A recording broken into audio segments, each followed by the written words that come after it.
and tough and big hero, but I think he's really more of a hero now for what he's done for our son and our family.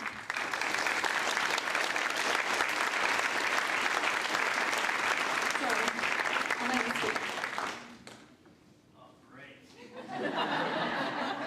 Thank you, get me teared up before I have to speak.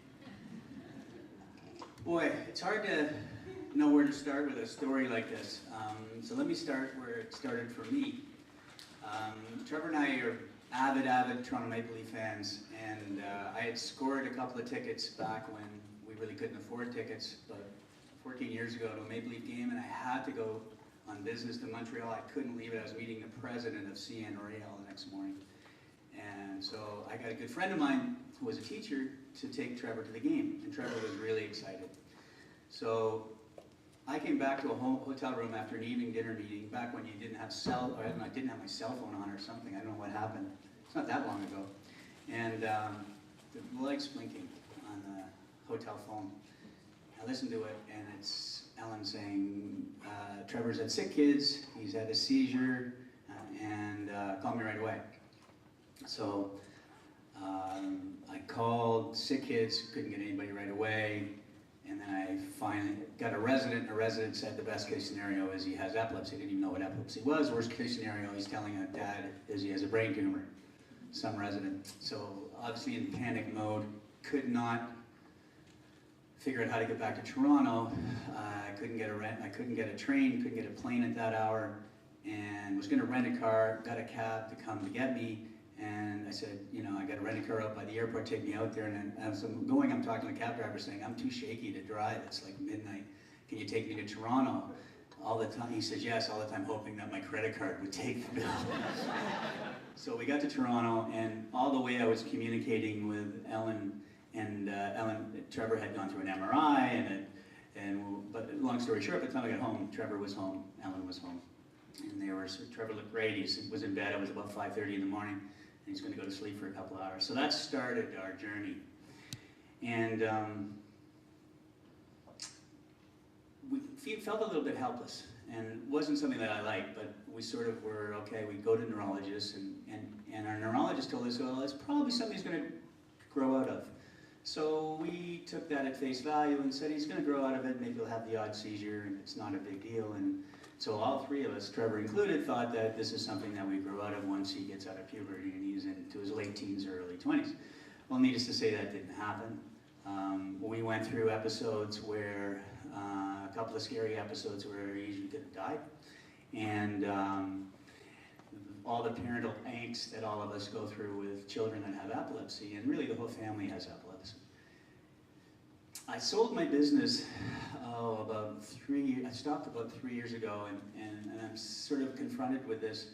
I've got a son who's not healthy, and you know, the saying goes that you're only as happy as your unhappiest child. That's the way we were. You know, I go, well, I sold my business, I was going to take a year off. No, I'm going to research and solve this problem. I'm going to figure this out. And literally spent 6 or 7 months on the internet. I used to have a health management business, so we managed people from all over the Caribbean and Latin America and Canada into the US for specialized medical care. So through that process, I learned about going to the States, but I also learned that maybe it wasn't that great an idea, and it really wasn't that much better a system than ours. It was just different.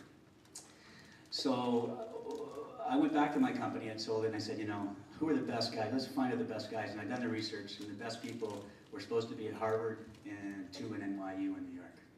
So we made an appointment. We were going, I think it was the first week of January 2009, we were going to drive down from Toronto, which was interesting in itself. But at about 2 o'clock in the morning, I stumbled upon this website and something about talking cure, and I couldn't sleep, and it was Joshua's site talking about his experience with his epilepsy, and it just resonated with me as I was reading, and I printed it all off, and by the way, it goes on and on. I printed it this week, and it went on, I double-sided it, Joshua. But it was wonderful writing, wonderful reading, and it just captured something in me.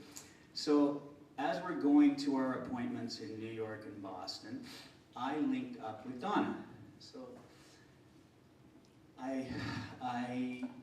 something on the other end of that phone resonated with me, and I explained who we were, explained what I was doing. I think Donna saw an opportunity for I think she's way more intuitive than she lets on. She knew this was going to happen somehow. I know this, but she said, just send me the reports when you go. So I go to Harvard, and they spend an hour with a resident, maybe 15 minutes with a neurologist, and here's your report. Came out 2 days later. We want to put you in the EMU. Maybe you could have surgery. Send it to Donna, who's hardly seen any of his records, and she goes, well, why would you have? I think it's starting the front left lobe of his brain, and it's generalizing. So what are they going to do? Take his whole brain out? Sure enough, I go to New York. The same thing. But in New York, Ellen said on my way to New York, why don't you reach out to Joshua, and maybe he'll meet you and talk to you. And so we did. So, and Josh was gracious enough to come to our hotel for lunch. It turned into a 3-hour lunch, at which time he totally changed my whole view on what we should do, and we ended up going to Santa Rosa less than 3 weeks later. And going to Santa Rosa was a remarkable thing, because Donna treated Ellen and I as much as she treated Trevor, in a different way. Took a lot of our fear away. She looked at Trevor and said, "Stop tormenting your parents." And it was a pretty intense 3 days. And then we left and we went to Los Angeles, and a week later, Trevor had another seizure. And you have to understand, Trevor was so drugged that he really wasn't with it. And when we were in San Francisco before we went to Santa Rosa, he couldn't enjoy San Francisco. He kept thinking he was going to seize, and we kept going back to the hotel. It was pretty emotional, pretty trying. About a week later, after the treatment, he had a seizure in Los Angeles, but he knew what to do. He was downstairs having a cigarette, and he felt an aura. Instead of doing what Donna told him to do, take a few deep breaths, and he tried to get up to the hotel room. But when he got in the room, it wasn't the same seizure. It wasn't total tonic-clonic. It wasn't full body seizure. He was sort of awake because he was ill because he'd eaten bad street meat. And so I'm holding something for him to take care of that problem, but he's sort of talking to me. I'd never seen him. So the seizures already started to change. And that was the last seizure he had for about 8 months. And then after 8 months, he left July 12th, 2009. I know it's July 12th because he stayed home for Ellen's birthday. And then he went to Australia and New Zealand, and we were completely at peace at it. He traveled, and he worked, and he had a life that he couldn't have had before. That was great. So now he's back, and he's working hard, and he hasn't got it 100% solved, but it's completely different. He's in charge of his health. This concept that you can control your seizures and your epilepsy is true, and it's a wonderful thing. And I'm so excited you're all here today. And I really, before I sit down, I just want to say this is the start, this is not the end. We have to figure out how to take this right into conventional medicine and get more and more people trained in doing it so that we can all be helped by this technique. Thank you.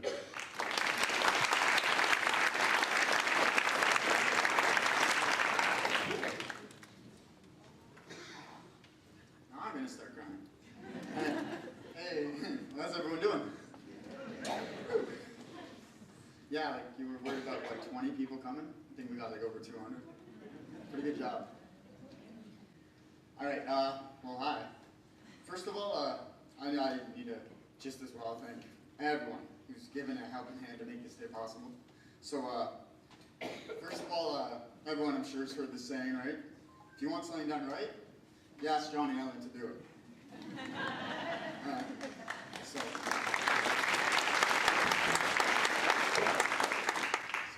of course, these are my fantastic parents who made all of this possible. They say good help's hard to find, right? Well, not at U of T it isn't. All right? So thanks to everyone who volunteered here, as well, of course, not, of course, leaving out all our friends and family, because you guys, like, they're just unreal. I would.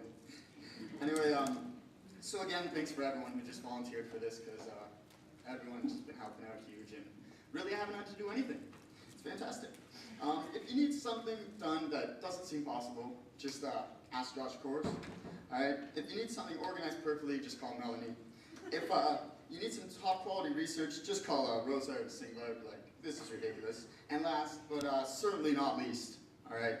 If you want to control your epilepsy, and you're here right now, that's step one. But just call Dr. Ryder and Donna Andrews.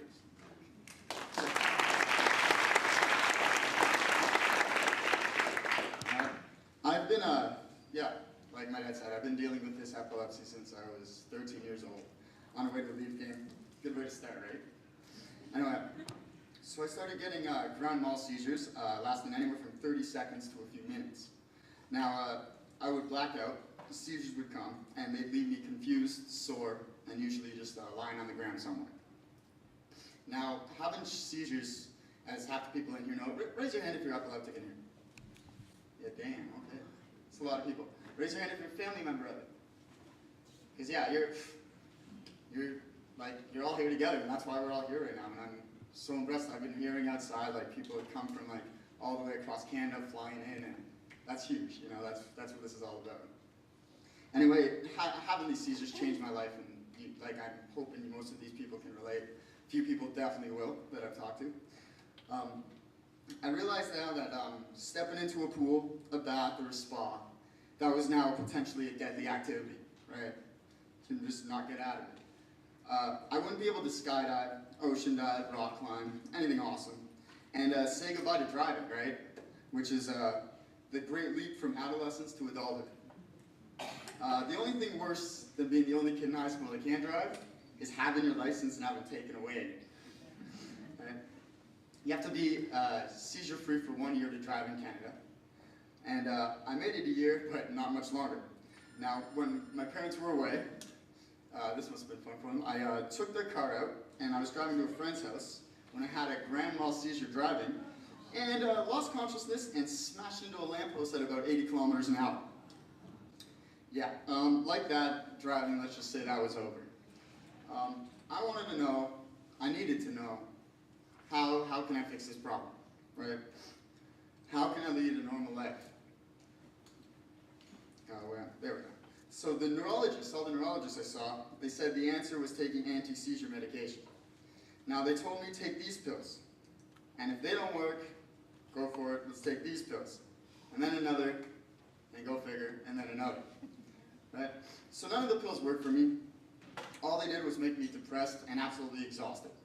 Right? With the medication, I was sleeping about 16 hours a day. Right? I was getting worse, way worse, and my parents, they were just doing everything and anything in their power to help. Starting to see every possible doctor and neurologist in Canada, and moving on to Harvard doctors and hospitals in New York. Okay? The doctors at Harvard, they recommended brain surgery. Now at the time, I was open to doing anything to fix this problem. Like, let's just, you know, whatever it takes, let's just get this done. I simply couldn't function in society, right? I couldn't study, I couldn't keep a regular job, I couldn't play sports or even hang out with my friends anymore, right? My life just had to change. So my parents heard of someone who took a different approach to treating epilepsy, Dr. Donna Andrews, a psychologist in California. So Dr. Andrews' personal story touched me. So as a kid, she suffered from seizures and was told at the age of 18 that she'd never resolve the massive misfirings in her brain, and that she would have those seizures forever. Now, Andrews couldn't help but wonder, quite simply, if her brain was so messed up, as her doctors claimed, then why wasn't she having seizures all the time, right? What was the difference between the times she was healthy and the time she was having a seizure? So she figured there must be a trigger, something that sparks the seizures to erupt. Today, she's been seizure-free for over 40 years with no medication, right? Can't be done.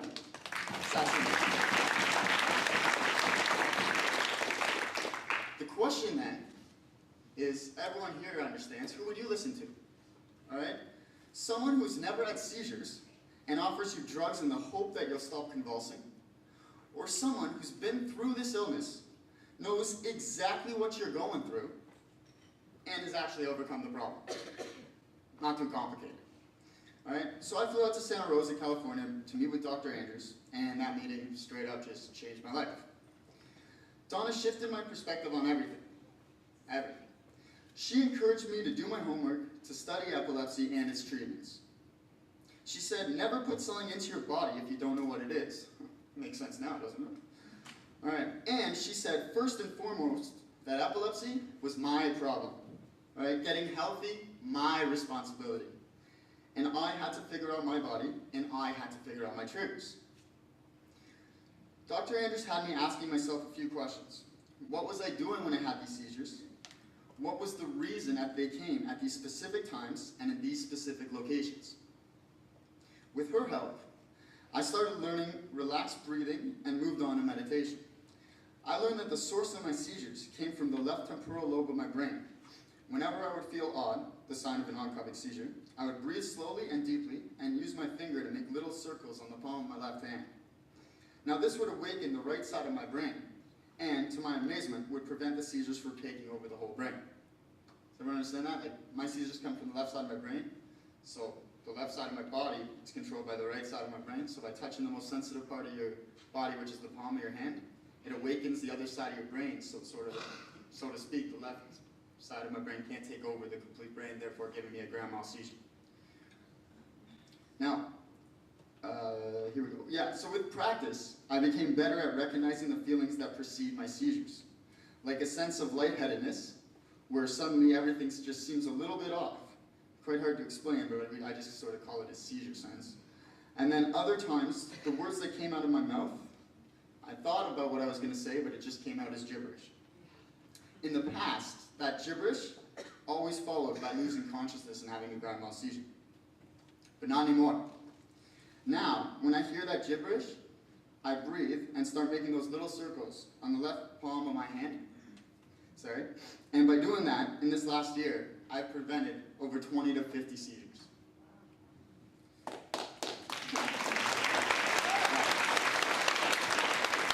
And, it's quite bad. But again, my health hasn't been perfect.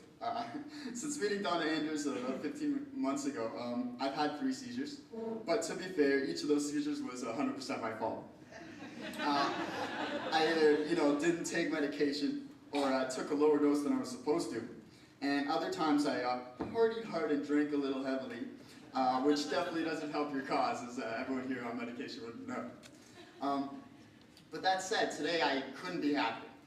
I have a much greater understanding of my epilepsy, which makes it far less scary. And I can feel my life moving in the right direction. Every time I prevented a seizure, I felt my self-confidence rise. Right? I still haven't gone skydiving or ocean diving quite yet. In Asia and Australia when I was just spending time there. 2 of my big bucket list goals, by the way. But with my seizures coming under control and my health continuing to improve, I know that soon there'll be nothing that I can't do. Thank you.